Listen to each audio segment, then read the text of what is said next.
Tak dobrý den, dámy a pánové. Dovolte mi přivítat vás na tiskové konferenci Galerie Artwall, zároveň vernisáži nového výstavního projektu Výběrové řízení na česko-romskou vlajku.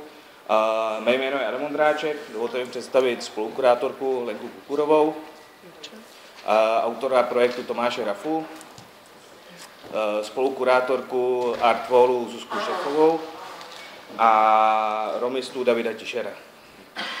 Já teď předám slovo autorovi projektu Tomáši Rafovi, který vám v rychlosti představí svůj statement a záměr projektu. Jo, pardon, Zuzka Štefková nejdřív první. Já teda se zmocním slova s dovolením ještě předtím. Mám mluvit na mikrofon, nebo to stačí takhle? Je to v pohodě. Dobře, takže já vám všem ještě jednou děkuji, že jste přišli. A jenom možná, že někteří z vás už měli v ruce nějaké naše tiskové materiály, ale jenom vysvětlím, co to vlastně tady visí. Jedná se o 7 návrhů na českoromskou vlajku, jejichž originály jsou od dnešního dne k vidění v galerii Artwall pod Letenskou plání. A my vlastně bychom měli tady během trvání výstavy z těchto 7 návrhů vybrat jeden, který potom společně předáme úřadu vlády a budeme ji považovat za ten vítězný. Ještě bych ráda řekla, jakým způsobem jsme k těmhletěm 7 návrhům dospěli. Jsou všechny autorskými návrhy Tomáše Rafy, který bude mluvit za chvilku, a vybrala z té přehršle vybírala komise ve složení Kumar Vishwanathan, kterého asi znáte jako ředitele Sdružení Vzájemné soužití. Potom jsme měli v komisi Lucii Horvátovou, která je členkou Strany zelených a je vlastně sociální antropoložkou. David Tischer je tady s námi dneska. Potom vlastně tam ještě zasedl odborník na symboliku vlajek a vůbec na vlajky jakožto historik Jan Kremer, kterého tady také vítám a který je když tak potom k dispozici pro vaše dotazy. A neměla bych zapomenout na Vojtu Lavičku, hudebníka, moderátora TV Metropol a Zdeňka Ryšavého, ředitele Romej. Takže tohle je naše slovutná komise a teď už končím a předávám slovo tady Tomášovi. Dík. Od roku 2009 audiovizuálnymi prostriedkami definujem hranice medzi patriotizmom, nacionalizmom, xenofóbiou a rasizmom. Ako autor projektu odsudzujem rasistické prejavy a exkluziu menšinového obyvateľstva. Výberové konanie je umelecký projekt. Návrh prináša víziu, ktorú obyvatelia Čech dokážu dekódovať a porozumieť. Proces výberového konania chápem ako výzvu pre tých, ktorým záleží na dialógu.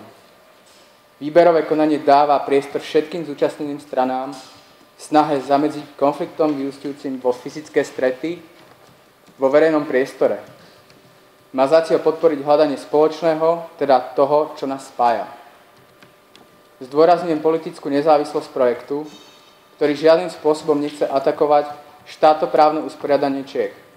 Komisia, proces výberu, ako i verejné hlasovanie o finálnej verzie vlajky je otvorenou formou, ktorá má vyvolať širšiu diskusiu o súčasnom i budúcom spolužití majoritného obyvateľstva a menším v Čechách, respektíve v regióne strednej Európy. Ďakujem. Děkuji Tomáši Rafovi, bych předal slovo Lence Kukurové, spolukurátorce. Dobrý večer, tak aj ja vás vítam všetkých na dnešnom otvorení výstavy a zároveň na zahájení hlasovania. Ja poviem trochu viac slov teda k výstave, ktorá dneska začala, a poviem aj niečo k pointe, prečo sme sa rozhodli teda ako Galéria Artwall vybrať práve tento projekt. To, že projekt, ktorý vystavujeme, akurát koliduje vlastne so zvyšujúcou sa protiromskou agresiou v českej spoločnosti, je istým spôsobom náhoda, pretože ten projekt sme plánovali vyše 2 mesiacov, čiže to, že sa akurát jeho otvorenie prekrýva s demonštráciami, nie je plánované. Ale myslíme si, že tieto názory a nálady, ktoré teraz v spoločnosti eskalujú, sú tu stále latentne prítomné, takže ten projekt by bol vlastne aktuálny kedykoľvek. Zmiešaná vlajka, alebo rôzne druhy zmiešaných vlajok česko-rómskych, ktoré sú tu vystavené, reagujú na myšlienku národa a štátu, ktorý je chápaný ako nejaký etnicky čistý celok. Na videu a na fotografiách, ktoré tu máme vystavené, taktiež, ktoré sú súčasťou tejto výstavy v Národnej technickej knihovne, sú zábery z protirómskych demonštrácií, jednak v Duscove, jednak v Českých Budějoviciach, ktoré vytvoril Tomáš Rafa ako v úlohe reportéra. A tam sa neustále objavuje česká vlajka v rukách neonacistov a ich sympatizantov za hesla Čechy Čechum, chceme bílej Čechy a podobne. V tomto zmysle je zmiešaná česko-rómska vlajka symbolom toho, že národ alebo štát nie je nejakou etnicky čistou entitou, nie je to homogénny celok, ale je to zmiešaná platforma, kde žijú rôzne národnostné menšiny. Nie sú to len Rómovia, sú to napríklad aj Slováci. A na základe predsudkov, väčšinou na základe predsudkov, teda majoritná spoločnosť má rôzne názory na jednotlivé menšiny. A zhodou náhod práve teraz eskalujú vlastne protirómske nálady.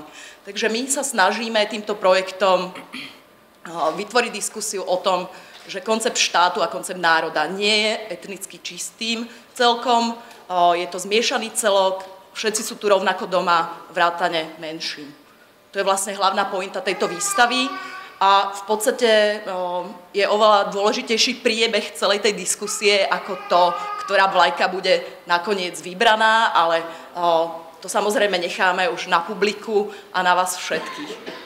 Že ja by som týmto otvorila dnešné hlasovanie o chvíľočku, ale ešte predtým, než teda vyzvem Davida Tischera ako prvého, ktorý by išiel hlasovať, vás pozvem aj na ďalšiu výstavu, ktorá tu prebieha v galérii NTK, ktorá vlastne prebieha posledný deň, takže to je v tej vedľajšej miestnosti. A týmto ďakujeme galérii Národnej technickej knihovny, že nás hostila našu výstavu. Tak, prosím. Ďakujem pekne za pozornosť a teraz by som teda vyzvala Davida, jedného z členov našej poroty, aby ako prvý zahlasoval o tom, ktorú vlajku preferuje.